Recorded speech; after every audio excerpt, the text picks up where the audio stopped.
Bonjour à tous et bienvenue dans mon ancienne cuisine. Dans cette vidéo, je vais vous montrer comment on a transformé cette cuisine qui était petite, limite vétuste et qui n'avait aucun style, en une jolie cuisine moderne et beaucoup plus fonctionnelle. Alors la première étape, ça va être de vider toute la cuisine. Donc comme vous pouvez le voir, c'est un peu le bazar. Donc l'idée c'est de tout vider, vider les placards, vider les étagères qui sont un peu partout pour pouvoir détacher les meubles tout simplement, nettoyer le sol, nettoyer les murs et commencer les travaux.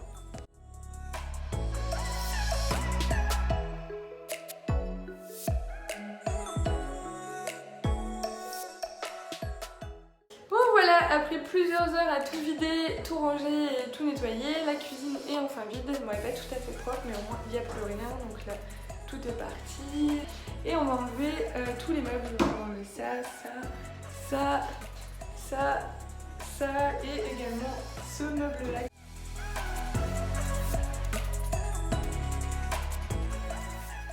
On vient de finir la première journée, donc on a bien pu enlever tout ce qui était enlevable, donc on n'a plus de cuisinière, on n'a plus rien. D'ailleurs on a une petite surprise, il y a un magnifique papier peint derrière la cuisinière. Je vous fais un petit tour de la cuisine juste après pour voir ce que ça donne.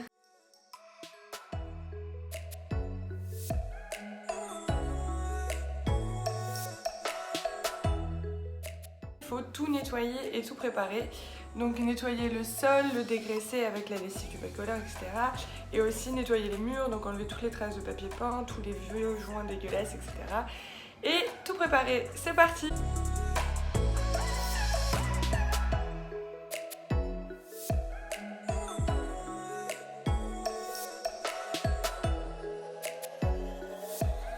C'est terminé pour aujourd'hui, donc ma mission aujourd'hui c'était vraiment que la cuisine soit vide et propre, donc là c'est le cas. Alors je sais ça se voit pas mais c'est parce que c'est assez abîmé, mais en tout cas les murs sont lessivés, le sol également et il n'y a plus rien qui gêne pour commencer à peindre, donc ce sera ma mission de demain. Alors maintenant que la cuisine est prête, nettoyée, vidée, tout ce qu'il faut, je vais préparer les murs avec du scotch pour éviter de mettre de la peinture partout, donc sur tous les endroits qui ne vont pas être peints, le carrelage, les plafonds et le meuble derrière.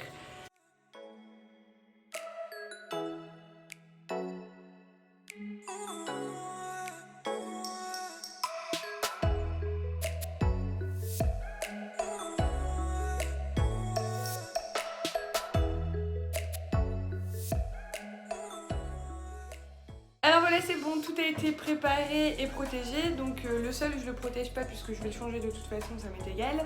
Et maintenant c'est parti pour la peinture, donc je vous montre juste après le matériel que j'ai utilisé. Donc voilà le matériel dont je vais avoir besoin pour peindre mon mur. Donc ici on a un pot de peinture.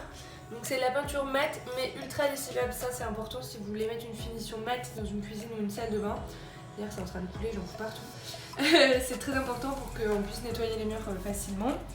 Donc ensuite un petit pinceau pour dégager les angles, un gros pinceau pour peindre les grosses parties du mur.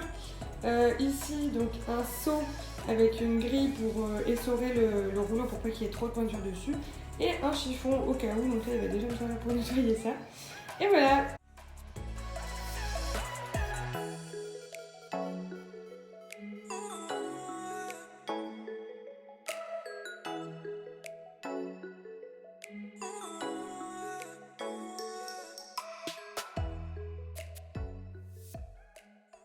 Voilà, c'est fini pour la peinture dans la cuisine, donc tout est blanc autour de moi, c'est bon.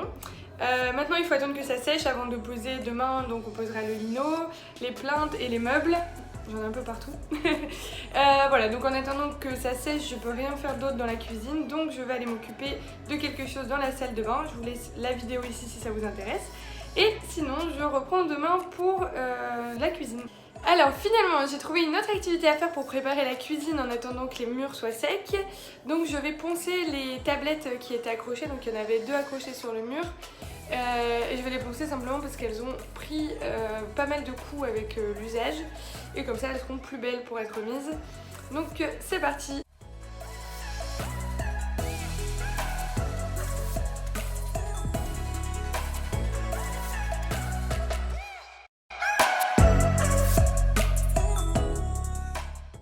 Alors j'ai fini de poncer la planche. Alors là, je voulais passer un coup de balayette pour enlever toute la poussière. Sauf que hier, j'ai posé la balayette sur le bord de la fenêtre pour qu'elle sèche. Et elle est tombée. Donc je n'en ai plus et elle n'est pas par terre en bas. Donc voilà, c'était juste la petite info fail du jour. Allez, on continue. Bienvenue sur ma terrasse. Donc ici, on va découper le plan de travail. Donc voilà, on a acheté un plan de travail pour la cuisine et on a un évier à mettre dedans. Donc on va découper un carré pour pouvoir glisser l'évier dedans. C'est parti!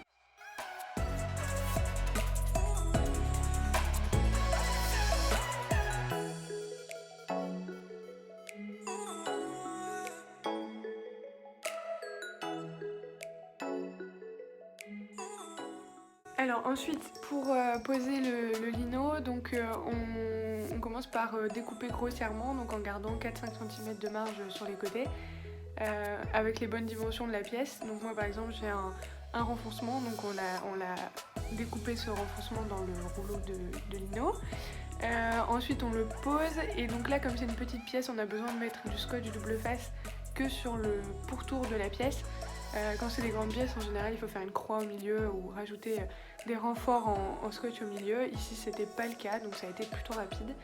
Et voilà, une fois qu'on a mis le scotch partout, on colle le lino et on découpe les bords à ras du mur pour que ce soit propre. Et sachant qu'ensuite, on va rajouter les plinthes au-dessus, donc ça fait un effet très très net.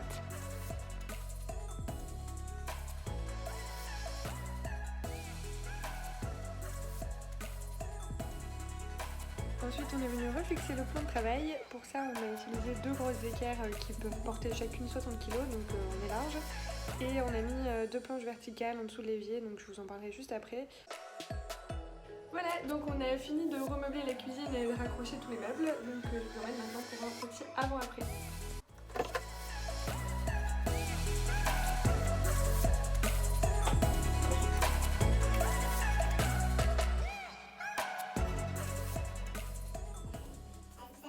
Alors pour mettre sous l'évier, on a décidé de ne pas prendre un chez Ikea parce que c'était juste beaucoup trop cher et beaucoup trop compliqué de l'avoir à la bonne taille. Donc en fait on a simplement pris des planches. Donc on a mis une planche verticale ici, une autre ici et une comme ça, donc pour faire des étagères vraiment à moindre coût. Alors normalement il y a un petit rideau qui va juste ici et il est parti au lèvre-ège donc ça fait un peu moche, mais sinon dans l'ensemble quand il y a un petit rideau devant ça fait un peu un côté cocon et chaleureux et ça fait plutôt joli pour je pense que la planche doit coûter même pas 15 €, donc voilà, vraiment bon plan.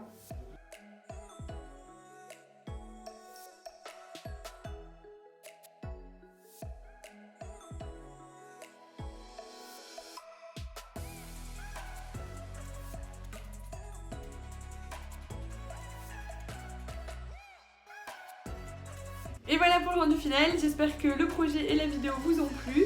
De notre côté c'est un projet super intéressant, ça nous a pris en tout 3 jours pour un budget de moins de 200 € sur tout le matériel.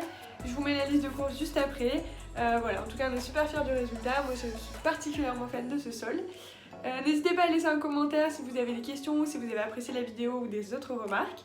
Et on peut se retrouver également sur mon Instagram où je poste des photos de nos autres projets. A bientôt!